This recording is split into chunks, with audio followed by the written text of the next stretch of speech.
don't decide, say by himself, his wife, his pikin, or his family, papa and mama, every generation of we in get, they say they want to go fight in the J war. Say they talk, you not listen. Nigerians talk, you not listen. It give deaf ears. You say one pay allegiance to ECOWAS. Americans they push them.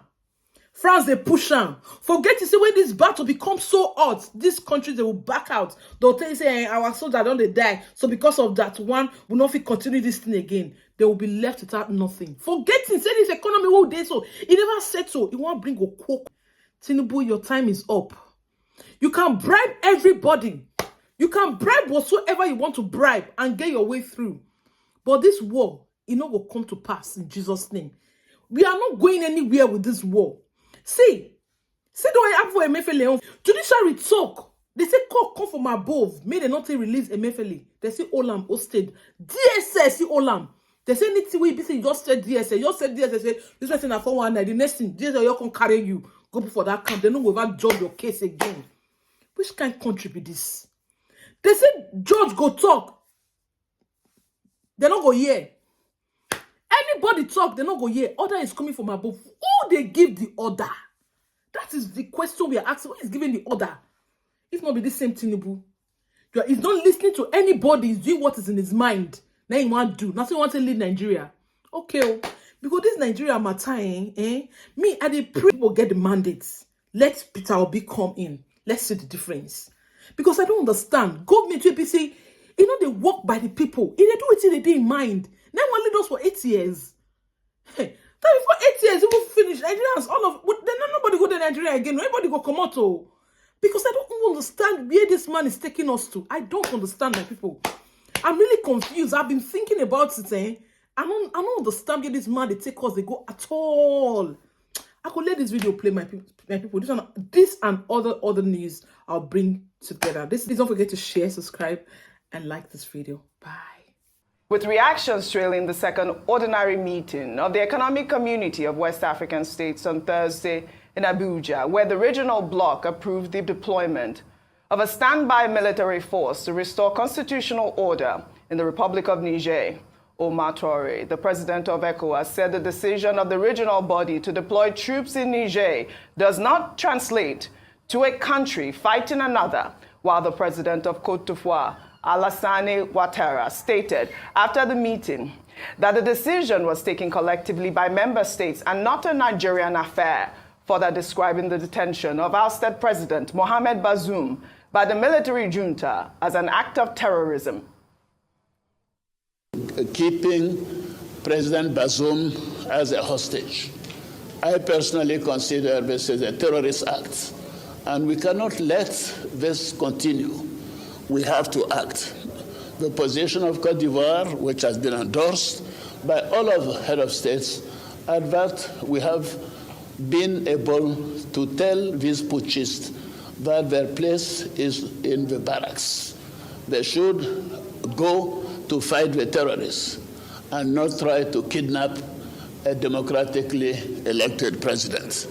Well, I was just saying that I haven't heard from Côte d'Ivoire in a while. I mean, 81-year-old Ouattara has spoken, and I do, agree with him that it is an act of, terrorism. But also, the president of ECOWAS had, reiterated that they have been dialoguing and they have tried to maintain peace, and that ECOWAS is not going against ECOWAS citizens, or it's not an issue of fighting, a country or like Nigeria fighting Niger, but the fact that they have principles in place. So that's a big point. But Nigerians have reacted. Let me take Shehu Sani's tweet.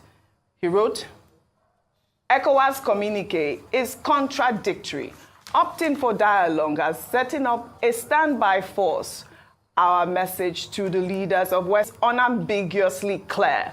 Do not drag us to war because of coup in Niger.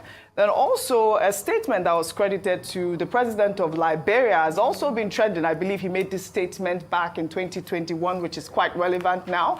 He wrote, as long as ECOWAS tolerates institutional coup that allows lifetime presidencies, there will always be military coup. And we cannot condemn military coup when we do not condemn those who carry out institutional coup.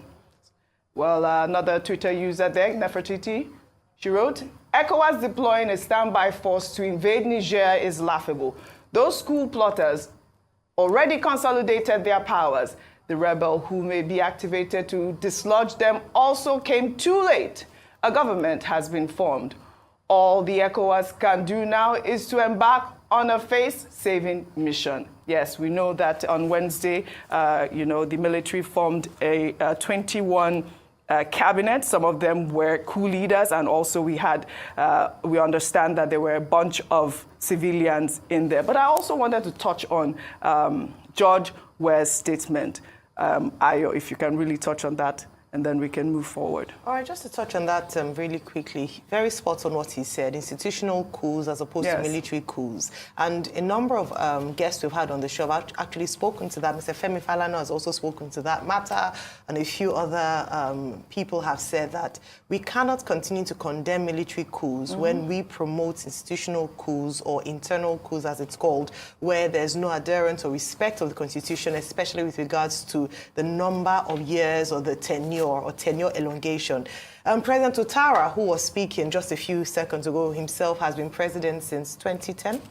So he's been president of Côte d'Ivoire beyond the length of time. And so it's quite rich when they come for meetings like this at the ECOWAS Summit and they're talking about, we have to kick against coups. And then you see lifetime president, life president, self-imposed life president in Africa, and you wonder why these coupists or military hunters are popular in this region. So if we're going to fix military coups, which is very important, and we're going to address it, we also have to and must speak to internal or what is now called institutional coups across the continent. Dr. Bati, another conversation out there was like I mentioned earlier, we need to fix our country here, first of all. I mean, the conversation about security and all of that, some people have even brought up Asari Dokubo's video. I believe he did that last week, saying that he's going to go in there. He's actually seeking to take his military into Niger.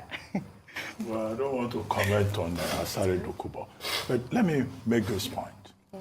Look, what is on the table is that many Nigerians have spoken against Nigeria getting involved in any form of military action in Niger. Whether it's the Christian Association of Nigeria or the Arewa Consultative Forum, the Council of Ulamas of Nigeria. Afenifere just issued a statement also saying, look, we don't want to go to war.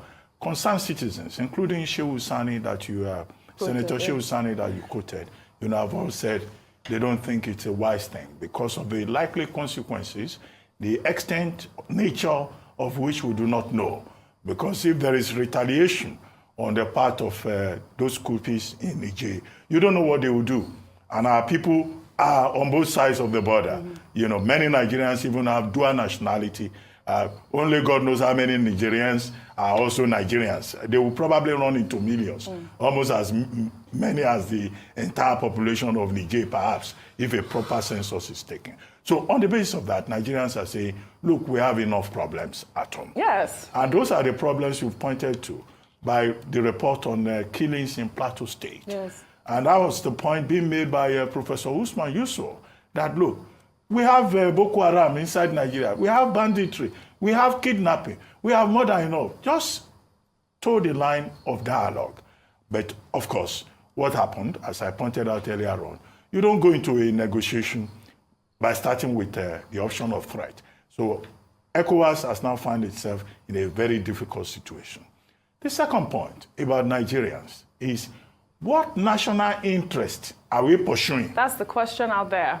Whose interest are we pursuing? We understand the principled position that ECOWAS is against military takeover, right? Okay, but what is the overriding national interest for Nigeria in committing troops? Our troops that are already overstretched. The 75 additional aircraft that Nigeria Air Force says they have just bought, they want to go and put those 75 additional aircraft at risk and our Super Tucano jets. And then we don't even know how long this will last. We may come back from that operation and our air fleet will be thoroughly depleted. So cost is also something to worry about. the third point, of course, is that the president keeps saying he's acting on the basis of ECOWAS resolutions. And I was raising the point, is ECOWAS superior to the concern of average Nigerians? The Senate has said we don't approve. Is the president going to commit troops to something that the National Assembly of Nigeria has not approved in line with the Constitution of Nigeria?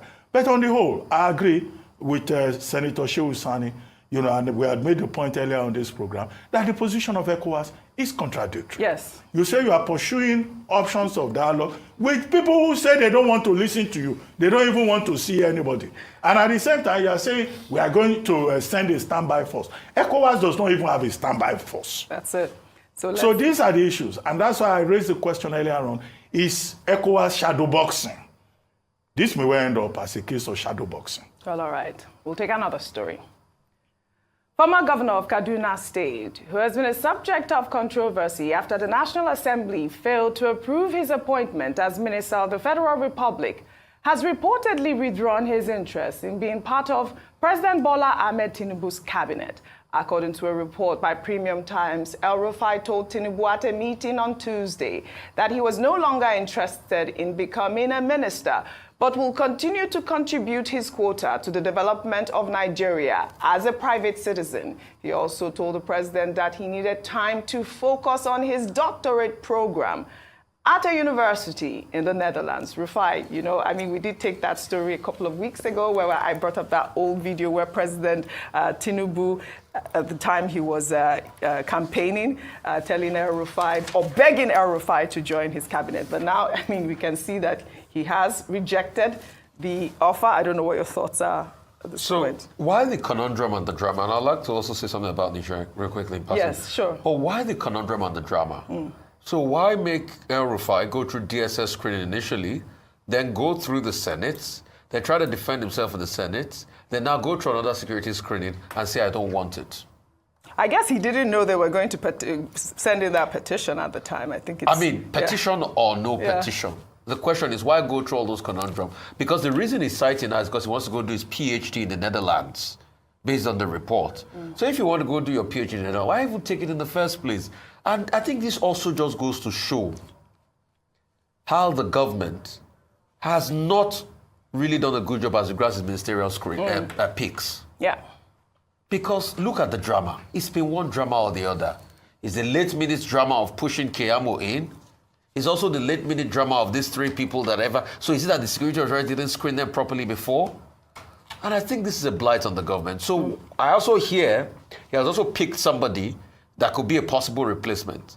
So how about all the talk about him running the power ministry? How about the Itato meetings that are already going on as regards the sideline? Well, so it speaks volumes about Nigeria. It's still a developing story too. It's still a developing story, so, but let's see. Anyway, they said that's from their source. He's not officially come out to announce first. So let's also give him that caveat. Yes. But I want to say something about America. And we should be careful. Nigeria should please open our sense and eye. I'm using that colloquially. You can't literally open your sense, but open your head. America has more than enough arsenal on ground to be able to prosecute anything in Niger. But why are they pushing us and ECOWAS forward? I just had to go verify. The Bay Air Base 201 in Niger cost America, the drone base, cost America over $100 million. But is it America that is pushing ECOWAS? I think ECOWAS is making their own decision. America made a call through to President Bola Tinubu. Yeah. So in all of this, the Western powers are also saying, reign supreme. So let us not allow them push us to a proxy warfare in their backyard. The French too have people there. If America has an installation of over $100 million there, but they can't because of international regulations. So what they are using, what they are probably looking at is the need for countries like Nigeria and the ECOWAS to be able to go in and prosecute their proxy war. But from that base, America is striking other rebel forces out there. Absolutely. I want to start by saying that he started deceiving Nigerians with his paragraph 1, where he said that the DSS has religiously obeyed court orders. Has religiously obeyed court orders. Dr. Bati, this is the case against Maxwell Opera and DSSS. when I went to visit my client Nnamdi Kanu, I was assaulted, I was intimidated, my right was violated. Thereafter, I approached Federal High Court. And after my argument and what I filed, Federal High Court agreed with my submission that yes, my right was violated. I asked for 500 million naira, but Federal High Court awarded 5 million naira in my favor and ordered DSSS to tender apology to me and published in 2 national dailies. This judgment was delivered on April 4th, 2022. This is over a year now. They have not complied with it and they did not appeal against it.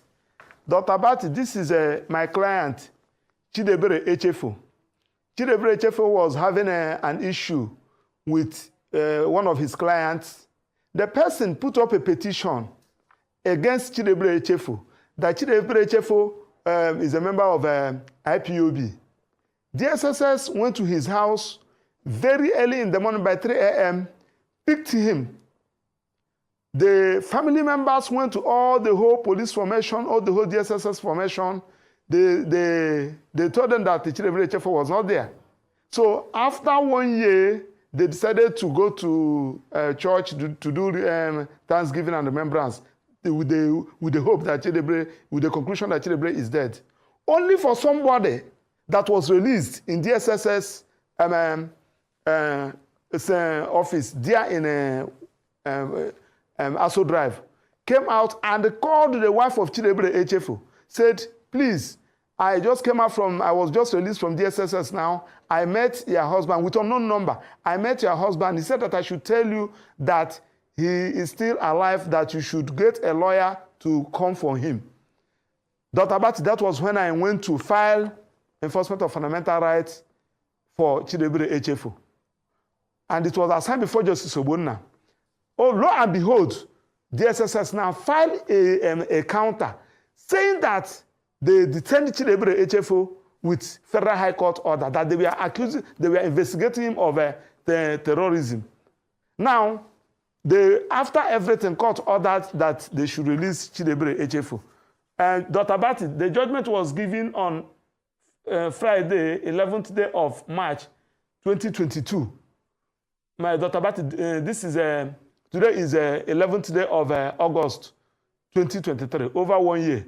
Nobody appealed against the judgment. As I speak to you, Chidebere Echefo is still there. Dr. Bati, I can go on Arinze. I don't have his own judgment here. I also have gone to court. Court ordered that they should be released. They refused. My colleague, Ifeanyi Ejiofor, has about, I think, 5. Nnemeke Ejiofor, we have a lot of all these court orders. If you go to DSSS Correctional Center there, you will see a lot of people that they packed there. Even their people thought that they are even dead.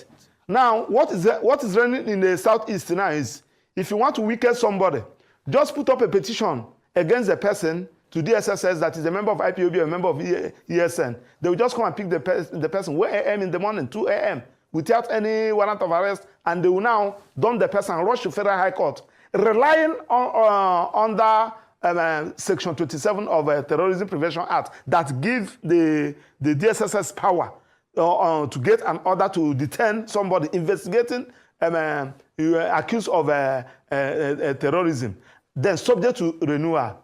That particular section, I have challenged it in a Federal High Court, but the court said no, that since they will come to court, it is the court is exercising their power under Section 6. That one is the talk of another day. The point I'm trying to make is that his first paragraph, where he said that they have religiously obeyed court orders, I have just given you one with evidence. I will leave it for you. Then secondly, in their paragraph 2 of the same statement, coming to Emefiele now, they said that, okay, let me just finish with the disobedience of a court order. Okay. Now, Onyenduma Nnamdi Kanu, Omadike, one of Igbo land, was discharged, and the Court of Appeal ordered that on no condition should DSSS arrest or detain or even commence any further investigation against him, because they flouted they did not follow the due process in bringing him from Kenya to Nigeria.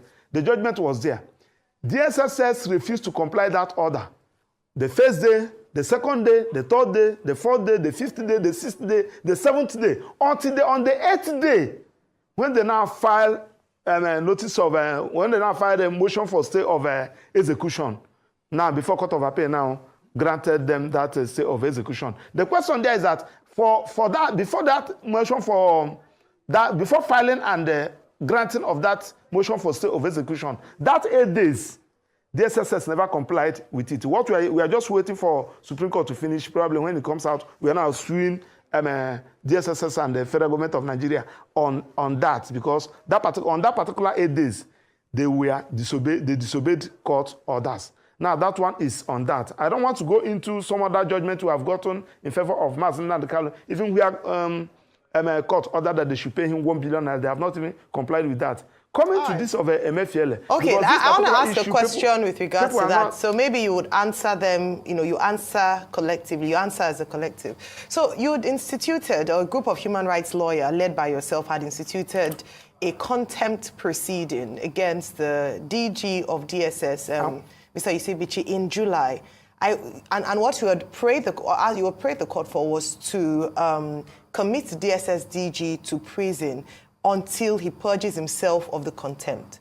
What's the update on that particular case? No date has been given to us. Apart from that one of Federal High Court, we have also filed, when you file this from 48, it's the registrar of the court that will issue that decision. We have filed, they have not issued, so we don't know what is going on. The one I filed and the one in several courts against the DSSS, the court have not issued the Form 48 because we don't have the power. The law said is the court that will issue the Form 48. They will sign it and stamp it, the registrar of the court. So they have not done that. So I'm not the court, I'm not the registrar. So my own is to file. Their own is to do the needful. Okay. Let's quickly go to... So can I go ahead? I want you to state some other cases too that the DSS violated the court order, so we can have all these cases brought to the fore so that people can learn. Secondly, I also want you to talk about that provisions in ACJA that gives them the chance to be able to detain somebody for as long as they want. Okay. Now, I'm coming to that. Now, in paragraph 2 of that his statement, I'm quoting his statement now. He said that in 2002, the service commenced investigation of Mr. Emefiele on suspicion of terrorism, financing, and money laundering. Now, this is the statement. Now, this is what they're investigating. Now, in the paragraph 3, they said they approached Federal High Court to arrest. Federal High Court said, no, you don't need my order to arrest. You can go ahead and do your arrest since it has to do with terrorism. Now, they have arrested Emefiele. Since we are investigating him on terrorism, financing, and money laundering, you're supposed to rely on Section 27 of Terrorism Prevention Act to approach Federal High Court to keep him for 90 days. That is what the law said. When you arrest, if you are investigating, it's through motion ex parte. You now approach Federal High Court. Now, they never did that. Only for when people now approach court, Honorable Justice Kawo and Justice Muazu now gave an order that you should release this man on you arraign him in court. Everybody is waiting for them to come up with the investigation and the investigation report on terrorism. Lo and behold, what we saw is illegal possession of firearm. Now the question there is that, is this a case of illegal possession of firearm that you approach Federal High Court, which was rejected? Now, it is your right. They have arraigned him in court for illegal possession of firearm. Now, after his arraignment, he takes his plea. Court ordered that he should be granted bail. But pending when he will perfect the condition for bail, he should be remanded at Correctional Center. That was the Federal High Court order. Now, when the Correctional Center was about to take Emefiele to their center, they said no, that they got an information that order from above not to comply with the court order. I was in court. JB Daudu, SAN, now put a call to NBA president to inform him, to put him on notice what was going on. I personally called Tony Ojukwu of National Human Rights Commission. look at what was going on. Now, we now address the press. Now, JB Dawudu SAN notified the court because the court was still sitting. Look at what was going on. The court called the leader of DSSS. Is that true that you people want to arrest Emefiele here? They said yes. The judge said no. The court is now in charge. You cannot arrest him without any order. There is a subsisting order. So if you have any other issue, go and file it and bring it in court. The man there in the court said, no, sir, we are not going to obey your court. We must take order from above. That was when the show of shame started, when they started hitting and the disgracing, assaulting the staff of a senior staff of a correctional center. Now, the question there is that, as at that particular time, you arrested Emefiele, you arrested Emefiele, there was a subsisting court order. Even as I speak to you, that particular court order has not been set aside. The only court that can set aside that particular order is Court of Appeal, not Magistrate Court, or the court that issued the order can overrule itself and set aside its own order if you meet up with the criteria. But that they never did. They arrested Emefiele. The following day, they came to Federal FCT High Court to get an order to legalize that their illegality. The judge pretended as if he was not aware of what happened in Federal High Court. He now asked them to address them with respect to AGJA. That is Administration of Criminal Justice Act. So one expected them to take a date to address the court on that, whether that court has the power to give them that order. Lucky enough, Emeko Begolo SAN, who was one of the senior counsel representing Emefiele, was in court in that day. He said, no, my lord. He informed the court. The lawyer jumped, said, he's an ex parte. You have no right of audience. Emeko Begolo said, no, Supreme Court has ruled on this.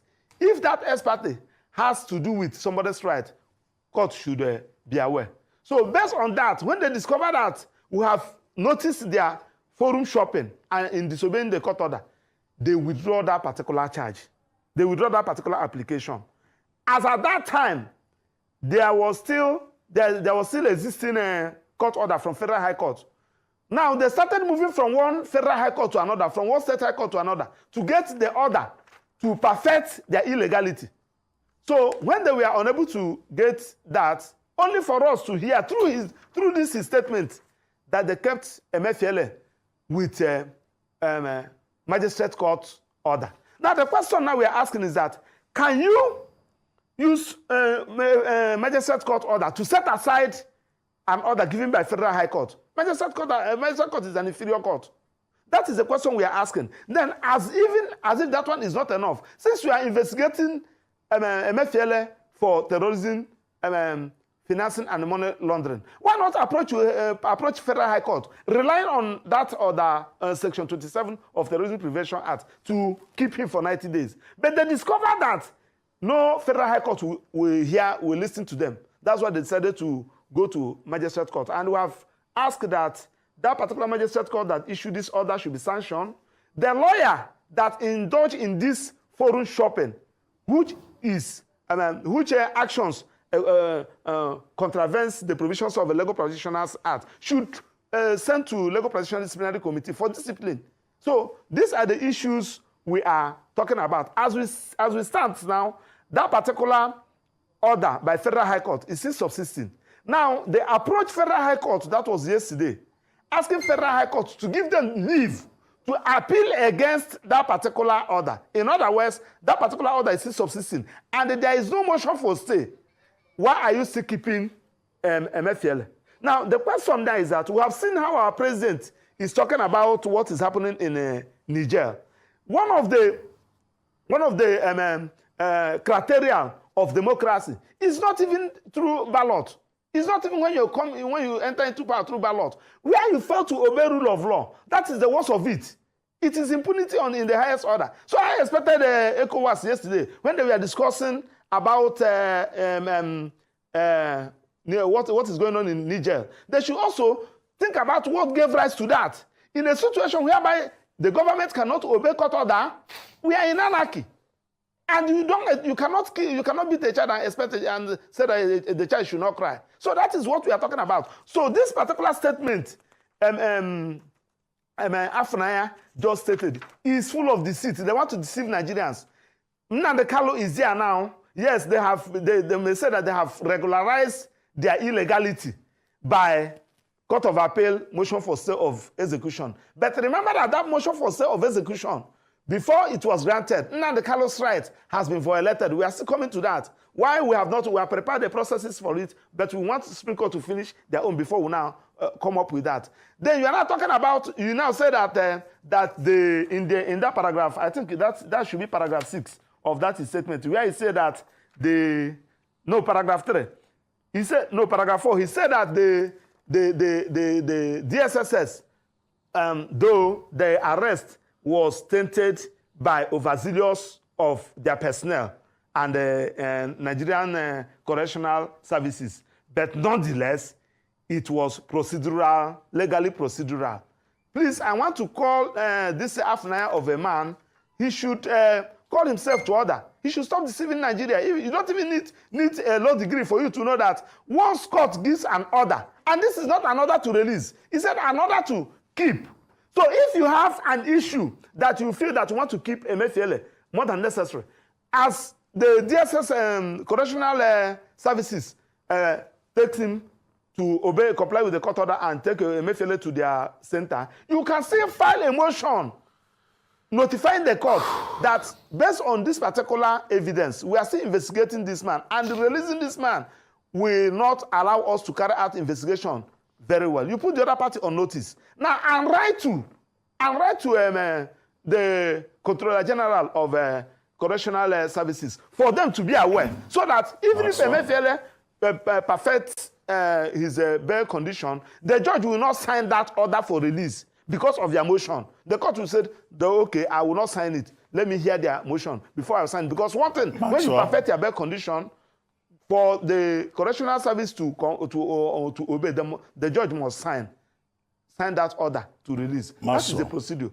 So I don't know what he's trying to do to justify the illegalities and the unlawful actions of the SSS. It's unjustifiable. There's no way you can justify it. So what we are saying is that as we speak now, our President Bola Ahmed Tinubu, lack the morality to talk about what is happening in Niger, because he who comes to equity must come with clean hands. You are disobeying court order using your agents. And how do you want the Nigerians to take you serious? So you should be able to say, give directives, any order, that because we are talking about democracy is predicated on rule of law. Even during the military. Maxwell, can you hear me? When they were giving judgment in the Supreme Court. You've been talking about the DSS and the statement by Dr. Afunaya, the spokesperson. But the same DSS said you are an overzealous, uninformed charge and bail, and also what are the next options for you, because you've put before us, before the public, a catalog of concerns. Briefly, please. Well, I don't have much issue with DSS, because when I saw that, and I thought that their Twitter handle is being hijacked. But immediately I confirmed it. I wrote a letter to the National Security Advisor. I wrote to the President. I wrote to the Senate President, to the Speaker, to the NBA President. I have written to them. So, and they have responded. A few of them has responded.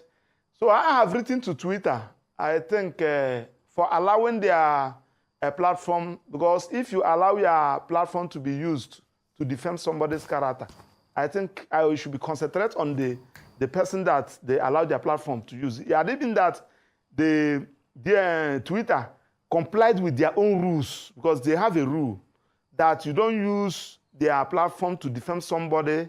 So they allowed it. So I have also written to them. So and I demanded just a patronage fee of 5 billion naira. And the 1 week I gave them has expired. So I have prepared my processes. So I'm just waiting for vacation to be off. By first week of September, I will file. Though I also join DSS. So on that particular issue, I may not go talk much about it because Nigerians has responded to them. I hear them saying, and I learned that they put down that funny comments after 9 days. But that will not exonerate them from being liable. So Rufai, this is something I do for others. Is it my own that I will not do? I file some people's rights people whose right is being violated. Is it my own that I will not do? I will do my own and do it perfectly. And I just gave them that lesson. I just say 5 billion naira. So, but where they allow me to go to court, I will just make it 20 billion. Affirming our relentless commitment to democracy, human rights, and the well-being of the people of Niger, it is crucial that we prioritize diplomatic negotiations and dialogue as the bedrock of our approach. We did. And we still look to engage the party involved, including the coup leaders, in honest discussion to convince them to relinquish power as suggested and reinstate President Bazoum. It is our duty to exhaust all avenues of engagement to ensure a swift return to constitutional governance in Niger. All partner countries and institutions, including the United Nations, to support ECOWAS in its effort to ensure a quick restoration of constitutional order in conformity with its normative instruments. Direct the President of the Commission to monitor the implementation of the sanctions.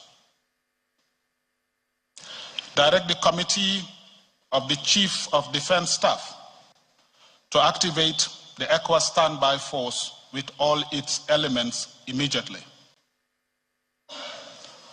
Order the deployment of the ECOWAS standby force to restore constitutional order in the Republic of Niger. Underscore its continued commitment to the restoration of constitutional order through peaceful means. Let's get one man talking who has been speaking about it, who has written widely about it. It's Professor Usuji Medana.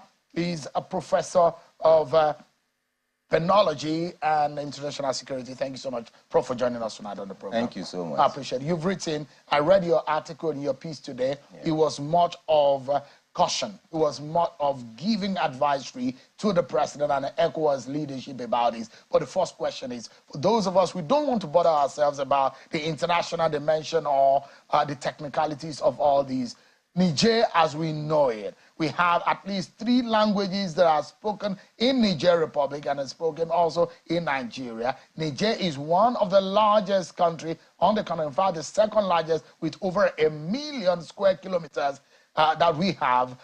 Most of it having desert. There's just about 25 million people in that country. If there is a war in Niger, what is Nigeria's business? Sheung, thank you for having me. Let's do the anatomy of coup in African country. If you look at it from 1960 to almost to date, we have almost more than 140 attempted coup, and 80 were successful. So you look at what were the reasons and what happened, and why these coups were somehow succeeding in doing what they are doing.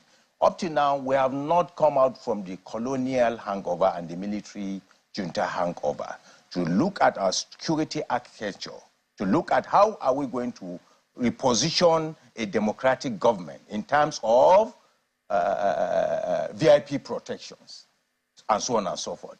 If you look at Niger in particular, why you mentioned in your prelude, why you see most of the northerners we are talking about it. We don't have a defined border. Most of the things you see on the map, they are not very kind of feasible. If you get to places, you see how we overlap within ourselves. Some places, actually, it looks like Nigeria, but it's Niger. Some places look like Niger, but it is Nigeria. And I understand that there's a lot of intermarriages with Nigerians, northern Nigerian, and there are even today, someone read my article, and the responses there, one of the person, he married from Katsina. He married, I think, last week. He's part of the transition committee. He's a Nigerian.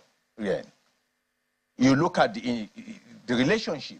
Apart from that, if you have a country, maybe a border with a country that spans 1,500 kilometers, that is from Maiduguri to Kebbi states, and you have to be very careful on what you are trying to do. And first thing that Nigeria ought to do in the first place, we should exhaust our bilateral engagement before the multilateral engagement. You have seen the Khalifa, the Sanusi Lami, the Sanusi, was in Niger. So that engagement should continue, whether other options are being considered. Now, come to another issue. Nigeria would not joke with its own interests. What is Nigeria's interest? Nigeria's interest is their bilateral agreement, bilateral relationship, what is going to happen to Nigeria. If you look at the countries that surrounded Niger, one, there is Mali, there is Chad, and there is Burkina Faso. All these things, you have copies. Even the Malian and the Chadian guy, if you look at the constitution of the country, in the absence of the president, the speaker shall sit. But he was from the army that now become the president of Mali. Definitely, Chad rather. So definitely, and he was the first person to speak with the copies. Sorry, just for a moment. Look at the map there. Yes. All right. So if you see, Nigeria has more than 4 states that borders Niger. Exactly. You look at Sokoto, yes. Katsina, Kano, Yobe, yes, and Jigawa, yes, and of course as a part of Yobe, yes, to Borno State. Borno State, yes. So we have the implication is that any unrest or violence in that country will spill over into Nigeria. And you should know, most of our IDPs, as a result of Boko Haram, they are in Niger, and you have some as a result of the banditry, they are in Niger. You have the multinational distinct joint force, that is the multilateral joint force. Our military, they are together with the Niger military in that operation. So I think Nigeria should always consider the bilateral engagement, that is diplomacy. If you look at it, Sean, the 2000 Lomé Declaration, if you now come to 2007 too, the AGA of 2014, that is African governance architecture, only 17 countries signed it. And out of the 17 countries, only 6 ratified that very agreement. The domestication is just an ink, this thing we are giving to it. This military always use this as a yardstick to strike. Suggestion here, even in Nigeria, we have to restructure our VIP protection. How? We need to have more of our DSS, the police, the NIA, within anything villa. The military left Brigade of Guard for us. If you look at the police, they have ear wing. All what they need is to strengthen that institutions. The military actually underdeveloped these police. So they have 7,000. Let me just for a moment, so that people will get the perspective you are bringing. Yes. So for Nigeria, and our security architecture and the protection of our democratic values and tendencies, we need to rethink our security apparatus. That is what you're saying. Yes. So that we can ward off any possible coup. Is that right? Yes. If you look at it, we have 7,000, more than 7,000 formation of the police. That means if there is any movement of coup, if you strengthen that institution, the police will be able to dictate what is happening there. The military, because of successive coup in Nigeria, they underdeveloped the police. If you go to Kachia, you see most of the equipment of these police guys, they are just lying fallow there. So if you do this, you look at the counterterrorism office in the NSA's counterterrorism department in the NSA's office too. You look at all this and strengthen the institutions. You don't need to have all this. If you look at it, most of the people that did coup in Africa, they were either close to the president or protecting the president, elected president. If you continue doing this, you will be having this kind of problem.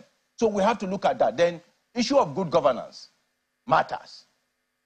The moment these people took the president into hostage, that was the right time for us to engage in bilateral discussion. So you look at the reasons, because you highlighted that in your article, and you were asking the questions. The military did not just take over for no reason. Yes. And almost all the coup in Nigeria from 1966 further down in Africa. But I mean, we domesticate the matter now to look at the reasons why there is a military takeover. Burkina Faso has had one of the highest military coups and one of the most successful. We've seen in Chad, we've seen in some other part of Africa, and this has been on the rise. One of the things that you highlighted in your article is the fact that corruption, mismanagement of resources, and you will hear the military junta in Niger saying that, and in fact in Burkina Faso say they have a lot of resources that the colonialists have used against their own country, but now they need to start thinking internally. Corruption, mismanagement of wealth, and the high-handedness of political class. That is one of the, those are the reasons why these military guys are coming on board. Is that a warning to our political class? This is the issue I mentioned, the African Charter 2014, that is the issue of African governance architecture, which has to do with the issue of local governance, domesticating the local governance here. We've been fighting on the issue of local government autonomy, where people can be close to the government. We've been fighting, we've been battling. There were a series of amendments of our constitution so that this tier of government can have total freedom. They can have their money coming to them directly, their funds. So if you look at it, the issue of corruption is there. The issue of transparency in governance, you must have those elements, those thematic areas to address them. That is that. Then issue of communication. Today, if you look at the sentiment going on, mostly in the northern part of the country, people does not know that the president is acting as the chairman of the ECOWAS, not as a single individual. It was an ECOWAS decision who he happens to be the president. So you need to communicate to tell the people this is the engagement by ECOWAS. Then what Nigeria is doing is to go and explain to people. But we concentrated in speaking in English language, to be telling people every day what we are doing, where the bulk of the people does not understand this language we are speaking. The dynamics to this, or the intrigue in this, is that as much as the rest of the world is speaking against the coupists and the junta in Niger, it does look like there is a popular support for the military junta on the ground in Niamey. And the street, on most of the days, they are supporting the coupists. But you look at it, the psychological warfare too works to some extent, because now it's a transition committee to that transition cabinet. The junta is trying to say, no, we are not here to sit. We are here to hand over power to civilians. Now this is where the bilateral engagement will be involved. Yesterday, we have seen the Khalifa, Sanusi Lamida Sanusi, he was there. We need to have more of this engagement. Let me tell you, most of these military officers of Niger, they attend their staff and command college courses in Nigeria. So that means there are a lot of instructors that knows these people one-on-one. Now, if you go to the multilateral joint force where Nigeria is leading, you have some people that are together with these Nigerian military guys. Then we have to now engage more in diplomacy to try to see how we are going to solve the problem. If you have, let me tell you one good thing. The Boko Haram, they have not settled in Niger.